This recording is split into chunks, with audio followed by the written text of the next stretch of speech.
dia, bom dia. Estamos iniciando mais um encontro, saindo da caixa, nosso grupo de desenvolvimento em política.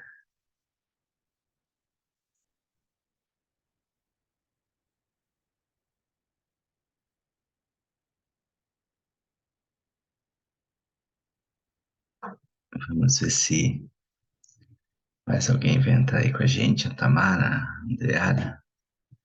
Mas quem quiser entrar, o link que está na minha bio no Instagram, vai lá em @IsaacRamos9, tudo junto. Aí temos lá um Forms, e no final do Forms tem um link de um grupo do WhatsApp onde a gente passa o link aqui das nossas reuniões, todas segundas, quartas e sextas, às 5 horas da manhã. Essa Tamara está entrando aqui e eu estou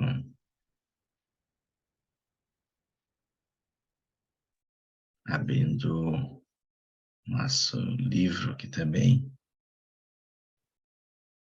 Deixa eu ver se a Tamara entrou.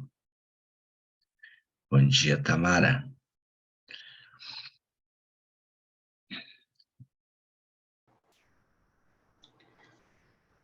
Tudo bom, Tamara? Bom dia. Você tá com o livro aberto na tela ali, não? Não, mas eu abro rapidinho aqui. Tá. Se quiser abrir e compartilhar com a gente.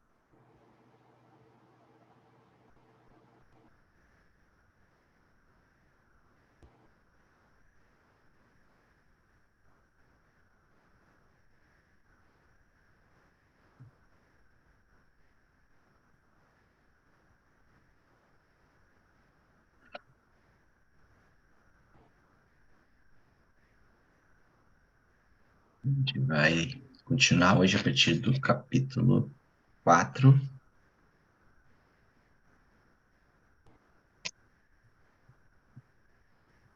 Quem não viu os anteriores, elas estão salvas no YouTube. Se não conseguir acessar, fale com a gente pelos nossos contatos, nosso Instagram. Eu vou mudar o meu Instagram aqui, ver se é possível.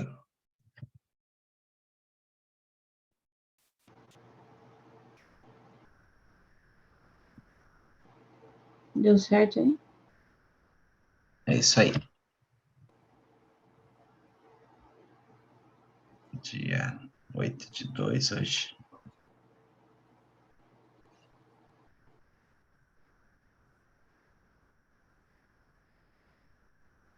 Então vamos iniciando a leitura. É isso aí. Capítulo 4 do livro A Arte da Guerra. Sobre a firmeza. A força e a energia acumulada, ou a que se percebe. Isto é mutável. Os especialistas são capazes de vencer o inimigo criando uma percepção favorável neles, assim obter a vitória sem necessidade de exercer sua força. Governar sobre muitas pessoas como se fossem poucas é uma questão de dividi-las em grupos ou setores. É organização. Batalhar contra um grande número de tropas como se fossem poucas é uma questão de demonstrar força, símbolos e sinais. Refere-se a conseguir uma percepção de força e poder na oposição. No campo de batalha, se refere às formações e bandeiras utilizadas para organizar as tropas e coordenar seus movimentos. Queria falar alguma coisa? Não, segue aí. Conseguir que o exército seja capaz de combater contra o adversário sem ser derrotado é uma questão de empregar métodos ortodoxos e heterodoxos. A ortodoxia e a heterodoxia não são elementos fixos, senão que se utilizam como um ciclo. O imperador, que foi um famoso guerreiro e administrador, falava de manipular as percepções do adversário sobre o que é ortodoxo e heterodoxo, e depois atacar inesperadamente, combinando ambos métodos até convertê-lo em um, tornando-se quase assim indefinível para o inimigo. Que o efeito das forças seja como o de pedras arrojadas sobre ovos. É uma questão de cheio e vazio.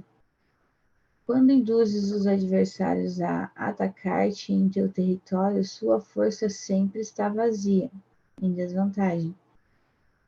Enquanto que não competes no que são melhores, tua força sempre estará cheia.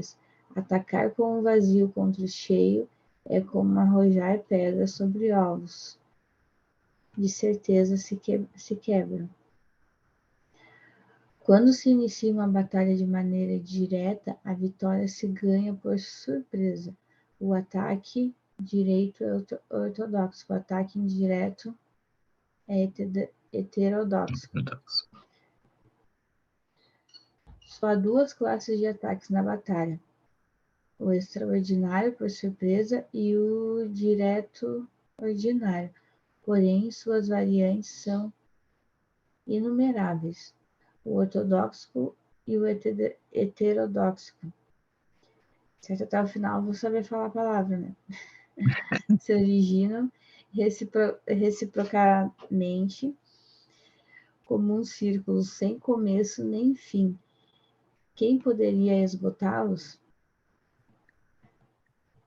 Quando a velocidade da água que flui alcança o ponto em que pode mover as pedras, esta é a força direta.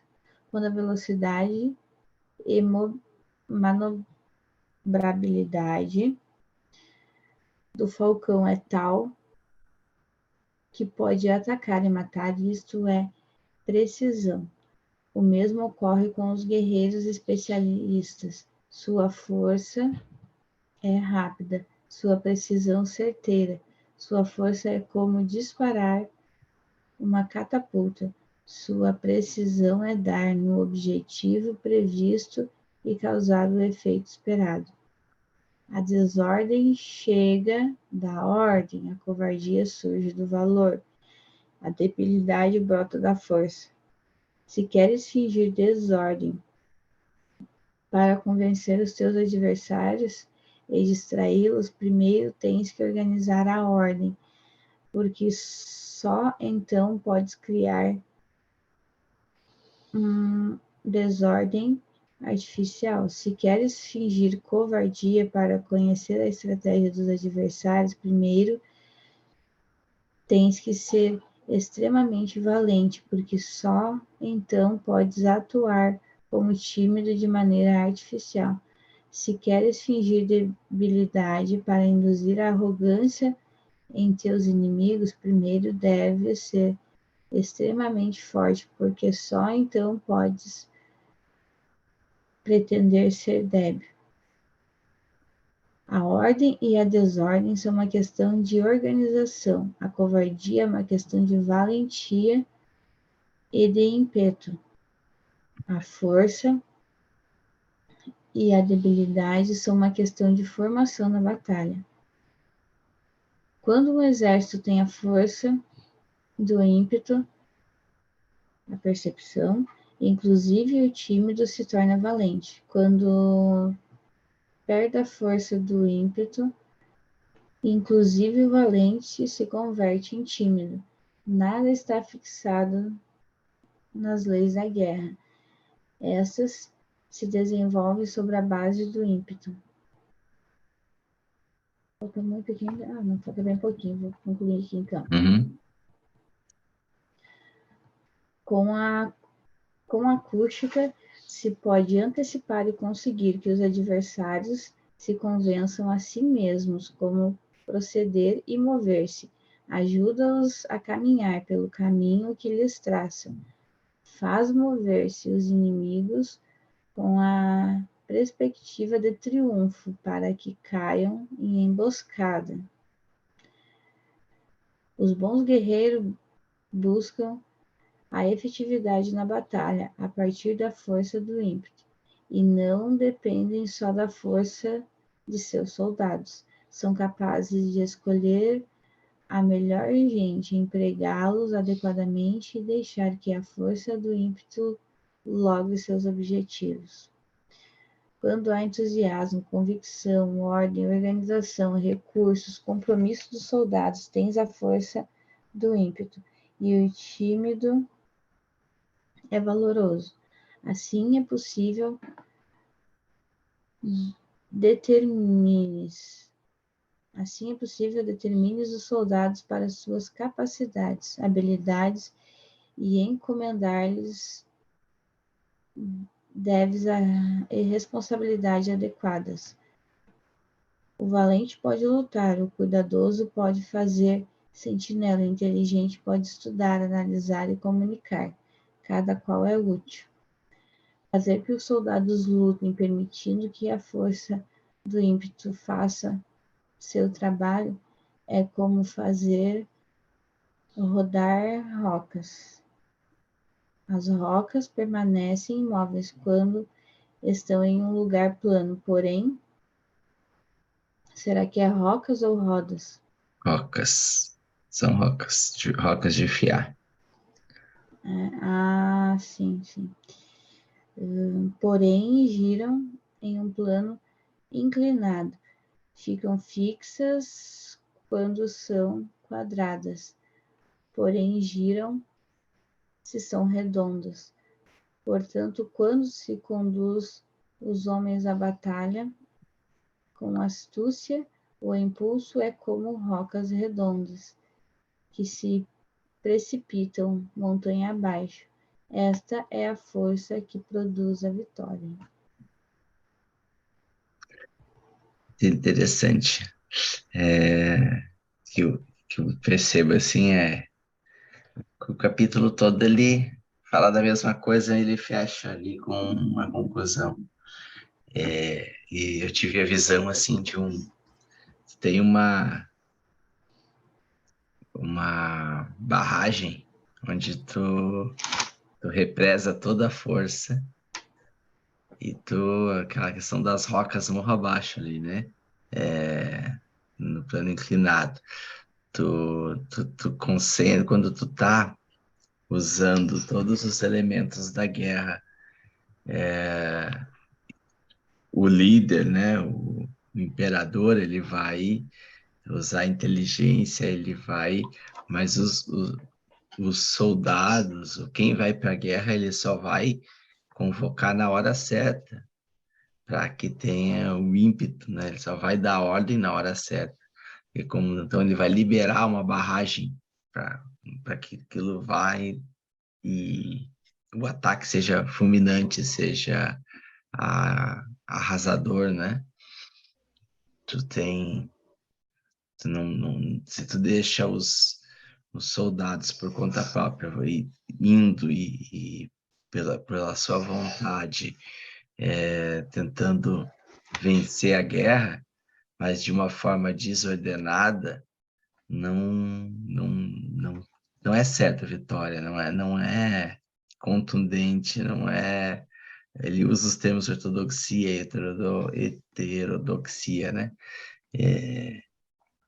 Não é efetiva a batalha, um enfrentamento, se não está organizado, se não está coeso, se não está todo mundo junto.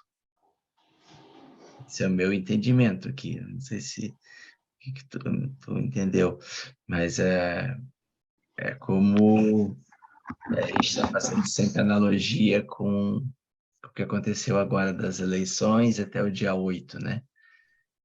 Nós tivemos muitos movimentos isolados, diante de diversos cartéis, com o povo brasileiro ali gritando palavras de ordem, ali pedindo SOS Forças Armadas, outros gritavam intervenção militar e não estava, não existia uma regra, tudo solto. Então, foram tudo ações isoladas, né, como se cada um fosse um soldado fazendo o que quisesse, sem cumprir as regras de uma liderança. Aí, o que aconteceu dia 8? Um ataque orquestrado pela esquerda, vamos dizer, que gerou uma situação com tudo organizado para dar uma para ter a vitória, entendeu? Para ter a vitória do jeito deles. Pode ser que algumas pessoas não acreditem nisso, mas a gente sabe, tem vídeos, tem, né, mostrando que houve lá infiltrados, que tinha gente dentro da Assembleia, dentro lá em Brasília, já destruindo dentro dos órgãos, né? Vamos dizer assim, já prontas para destruir tudo e colocar a culpa nos bolsonaristas. E então, ou foi alguma coisa organizada, premeditada, né? Ali com, com uma regra, né? Com alguma coisa que eles sabiam que eles queriam, de uma forma bem específica. Então, como terminou aqui no final desse capítulo, né? Eles esperaram e não fizeram, eles não estavam fazendo nada durante 2 meses e pouco. A esquerda não estava fazendo nada. Quando eles fizeram, nós temos que fazer algo que vai desmoralizar, que vai colocar, vai fazer o exército adversário perder todas as forças, perder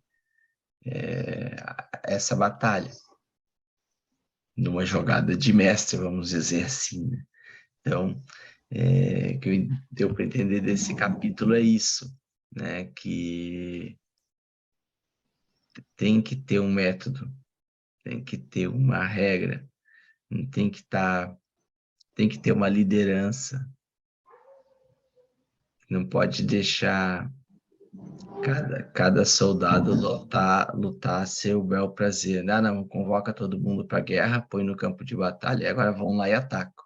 E começa a guerrear, é para matar todo mundo, e não vai acontecer, não existe uma união, não existe uma organização, não existe um comando, não existe nada que precisa ter numa batalha, uma estratégia de guerra.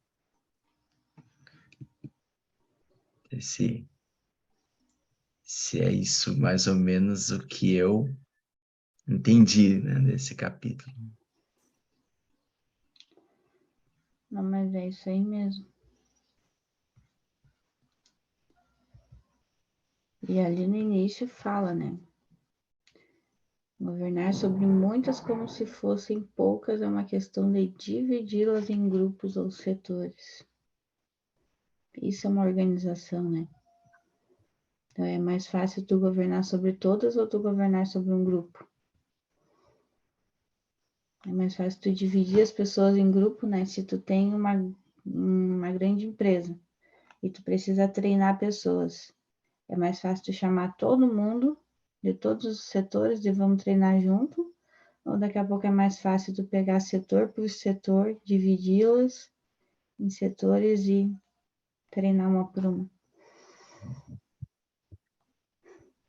E é isso aí que é feito, gente. sem a gente ver. Eles dividem em grupos. Vamos treinar lá o grupo dos estudantes.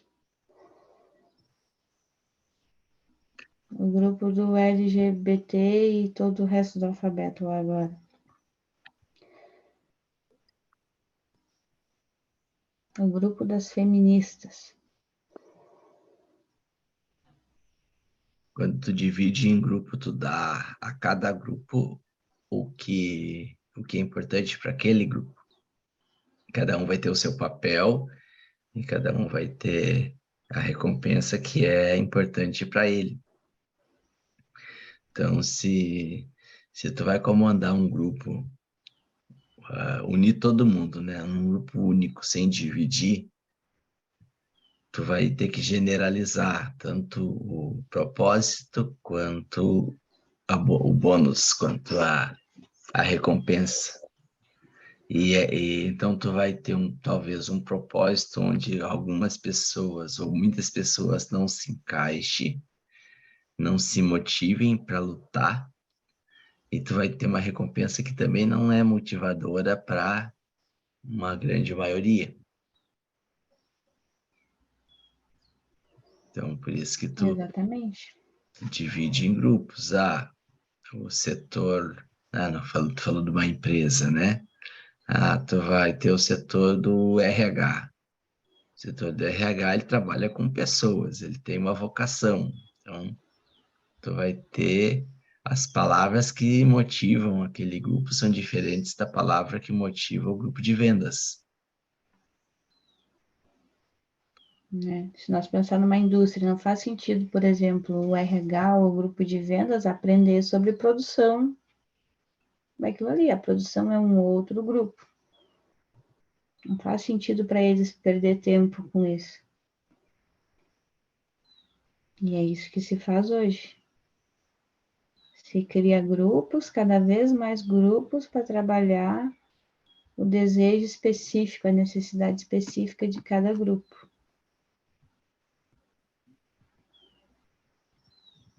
No parágrafo seguinte fala no campo de batalha se refere às formações e bandeiras utilizadas para organizar as tropas e coordenar seus movimentos. Então, tu tem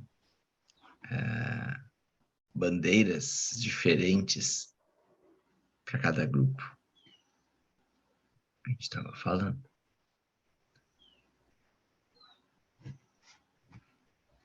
Conseguir que o exército seja capaz de combater contra o adversário sem ser derrotado é uma questão de empregar métodos ortodoxos ou heterodoxos. Essas palavras, elas não são palavras usuais, né? Ortodoxos e heterodoxos. Mas são palavras bem importantes que ele repete aqui nesse capítulo bastante. É o significado delas, né? Fala dos métodos ortodoxos, métodos heterodoxos. O que são isso? Não sei se... Deixa eu ver se eu consigo dar um Google aqui, peraí. Aqui, ó, eu já dei o Google aqui, ó. A ortodoxia significa conformidade com os princípios de qualquer doutrina geralmente aceita, em contraste com as doutrinas divergentes, que são consideradas falsas e rejeitadas como heterodoxia. Na verdade, o ortodoxo, ele concorda com as leis da igreja, que a igreja considera verdadeira, né? A gente chama a igreja ortodoxa. É aquele que tem opinião formada e é aquilo ali, basicamente é isso, segue por aqueles princípios.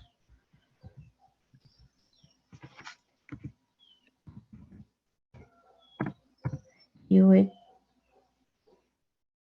heterodoxico,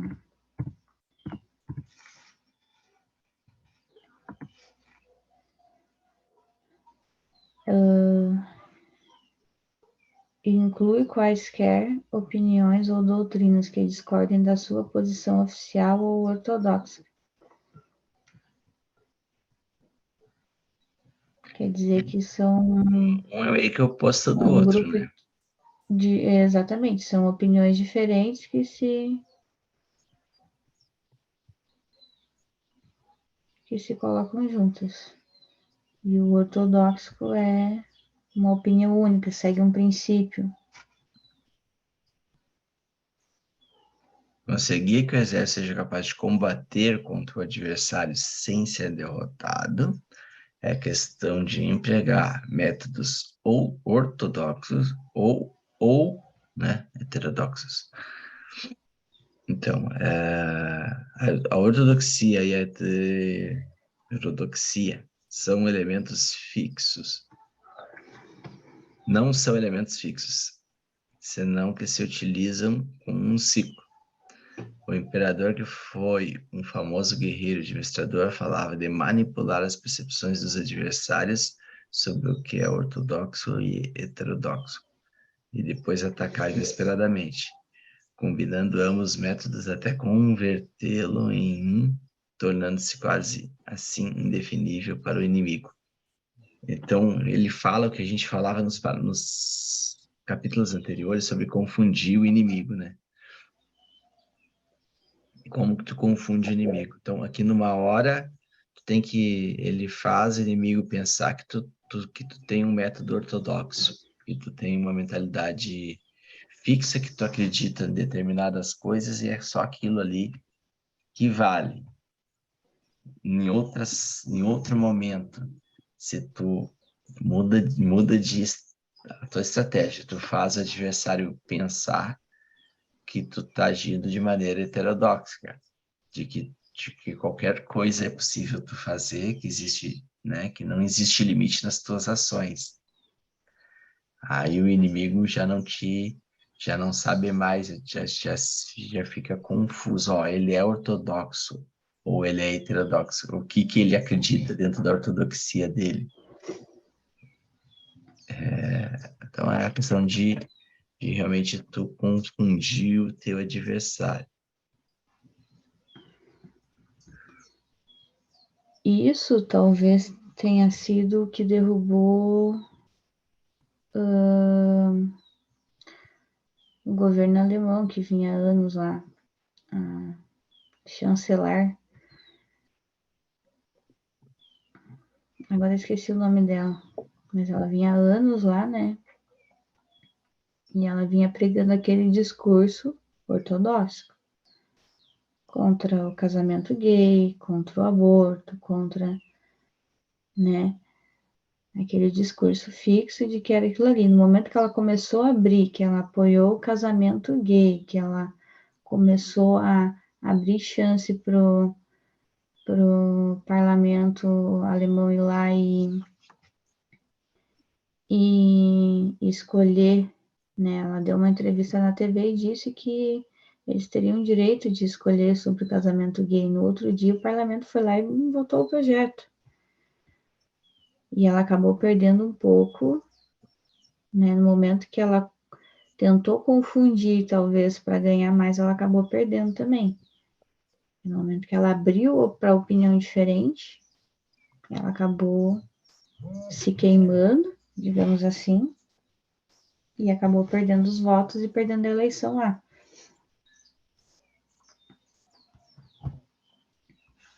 É interessante isso, porque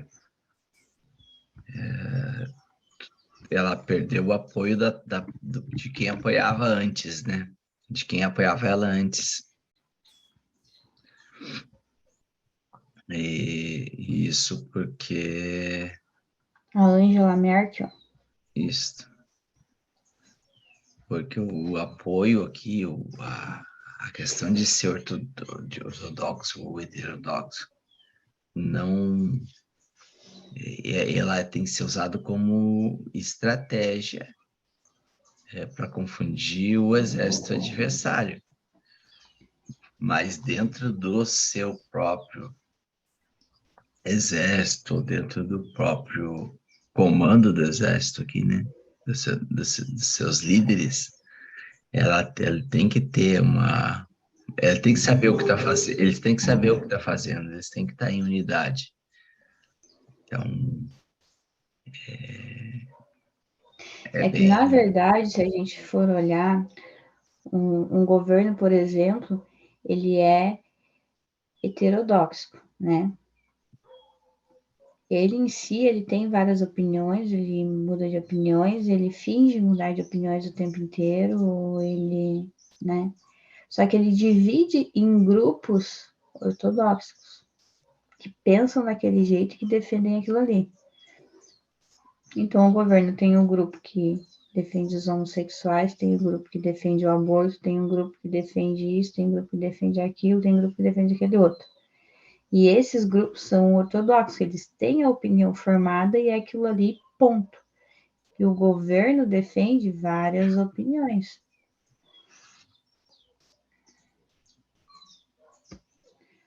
E dessa forma eles acabam manipulando as pessoas.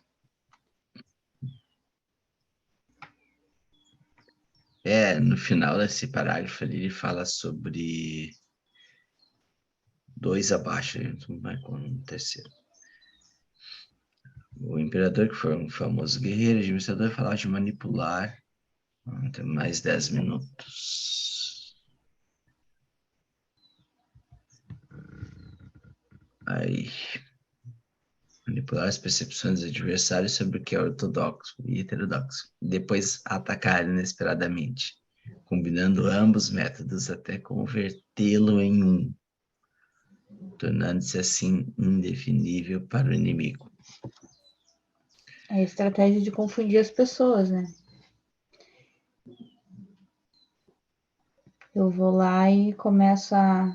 É aquela coisa, né? Pedra mole, Água mole, pedra dura. água mole, pedra dura, tanto bate até que fura, né? Às vezes a gente acha que não tem correlação uma coisa com a outra, né? Mas o que a mídia Sim. mostra hoje, vamos supor, uma novela. Uma novela, ela é uma coisa que manipula. Tu sabe que trair não é certo, tu sabe que roubar não é certo, que matar não é certo, mas a novela, ela te manipula de tal maneira que às vezes tu defende o bandido. Tu defende a pessoa que traiu porque o marido não dava bola, porque a esposa não era boa pro marido. E aí tu começa a pensar que essas coisas são certas, que isso é certo. Não, mas tem casos que pode matar, ele matou porque, né, porque, Se cria uma matou na mulher narrativa, porque a mulher era isso, era aquilo, aquele outro. Então, não, tem casos que pode bater na mulher. se cria todo um contexto, se cria uma E aí tem, situação. tem gente que vai dizer assim, capaz que a novela tem a ver com isso. Gente, quem faz a novela tá achando que tá fazendo uma grande coisa, só que isso vem de uma manipulação lá de trás, né? Tem muitos dos nossos governantes que eles estão, tem muitos dos nossos políticos hoje que eles se acham o cara, só que eles não estão entendendo que eles estão sendo manipulados, que lá atrás, lá em cima, talvez alguém que nem isso, daqui é um outro assunto bem mais complexo, uma pessoa que nem é daqui do Brasil diretamente está manipulando. Daqui a pouco o nosso próprio presidente é um manipulado por isso. E está achando que está fazendo grande coisa, só que ele é manipulado, né? Tem algo muito maior por trás disso que traz toda essa manipulação e que repercute lá na novela. E aí hoje tem gente que sabe dos princípios, que segue os princípios, por exemplo, de Deus, os princípios bíblicos, que acha que o que acontece na novela é normal. E aquilo ali tanto vai na tua cabeça que tu acha que é normal. Mas coitadinho, traiu porque a mulher não dava bola para ele, porque a mulher só queria trabalhar, porque a mulher só isso. É certo trair? Não é certo. Mas aí, mas por hipótese nenhuma é certo. É certo matar perante os princípios ortodoxos? Não é certo matar. Mas matou para se defender. Mas o cara merecia morrer. Merecia morrer? E aí vão manipulando a tua mente, tanto que tem gente que sabe que tudo isso é errado, que hoje já olha para uma novela e diz assim, não, mas é normal, é as coisas que acontecem. Incrível. A água mole bateu até que furou a pedra. Sim, E hoje tem muitas pedras furadas por aí. com certeza. Aqui no seguinte já fala ali, né, que o efeito das forças seja como o de pedras arrojadas sobre ovos, é uma questão de cheio e vazio. Quando induzes os adversários a atacar-te em teu território, sua força sempre está vazia, em desvantagem, enquanto que não competes no que são melhores. Tua força sempre estará cheia. Atacar com o vazio contra o cheio é como arrojar pedras sobre ovos de certeza que quebra. Então, olha só, tu induzir o adversário a atacar-te em teu território. No teu território, geralmente, tu tem toda a tua força. Tu, tu, tu recua, concentra todas as forças e tu sabe que se ele vier atacar ali, vai ser vazio no cheio, né? Tu, tu É não... aquela coisa, é o urso e o jacaré brigando, né? Onde é que o jacaré tem mais vantagem? Dentro da água. Se ele trouxer o urso para dentro da água, provavelmente ele vai ganhar. Mas se ele sair da água e for brigar com o urso fora d'água, ele vai perder, porque cada um tem o seu território. O jacaré é melhor dentro da água e o urso é melhor fora da água. Cada um é bom no seu território. Isso aí. Um exemplo da manipulação, que as pessoas acabam defendendo o bandido, um exemplo assim mundial, agora eu estava pensando, é aquela série da La Casa de Papel. Eu não sei se tu chegou a assistir. Parte. Mas, tipo, tu olha aquela série, né? Tu sabe que o professor lá é um psicopata, é um doido, que inventou tudo aquilo. Só que chega no final, quando vai morrendo os bandidos ali, tu tem pena, tu não quer que os caras morram, tu quer que eles consigam roubar o banco, roubar as coisas. Isso é um sentimento que acontece na gente, acontece comigo. Tu quer que eles se dê bem, tu quer que os bandidos se dê bem. Eles entraram a roubar, não, mas eles têm que se dar bem porque eles querem dividir o dinheiro com o mundo. Eles querem pegar um avião e sair largando o dinheiro do banco. E aí as pessoas acabam que no final estão torcendo para os bandidos.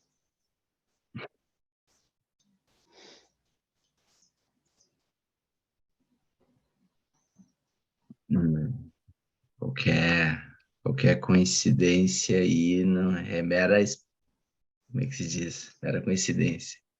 Qualquer semelhança não é mera Semelhança, coincidência. semelhança é mera coincidência, né? Então, vale deixar o governo roubar, porque ele vai distribuir para os pobres, né? Uhum. Isso é Não, uma não, manipulação. não interessa se ele vai distribuir só uma partezinha e que se foi o próprio pobre que foi roubado. Então, é isso que a gente tem que ter cuidado e entender, né? Entender a metodologia, entender o que está sendo feito. Quando se inicia uma batalha de maneira direta, a vitória se ganha por surpresa. O ataque direto é ortodoxo, o ataque indireto é heterodoxo.